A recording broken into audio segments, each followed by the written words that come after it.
Well, all new at 10 as the fallout in Ukraine continues. Those with close ties here at home are worried about their loved ones still in Eastern Europe. Today we stopped by the New Life Ukrainian Church where many of the members have family in the country under attack.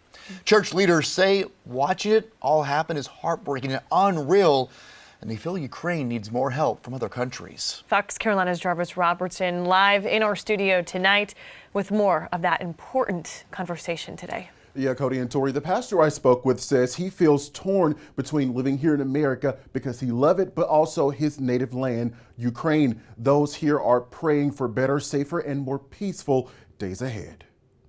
The Russian invasion into Ukraine is hard for Nikolai and Vadim Small to watch. This father and son once had to flee from their home and resettle in the U.S. for safety. In 1989, we're like a refugee from former Soviet Union. They tell me family that's left behind in Ukraine is in the western part of the country, not far from the Poland border. Ukraine, I still have 3 of my sister and brother and a lot of further relatives. Nikolai says he and leadership at New Life Ukrainian Church in Spartanburg have been emotionally and tearfully praying for the violent invasion to end.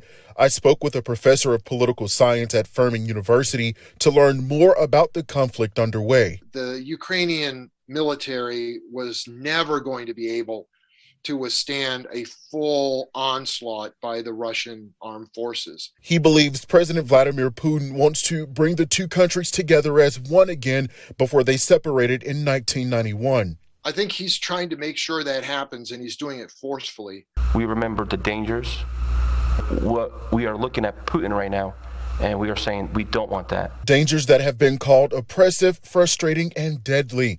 The U.S. and other countries have imposed sanctions. However, Nikolai feels that's not enough. Our government, American, we strongly believe, can do a lot more about that. As the war continues, the reasons behind it may seem unclear. But it's very possible that Russia is making a really big mistake, and they're going to get bogged down in Ukraine, just like the American armed forces have been bogged down in places like Iraq and Afghanistan.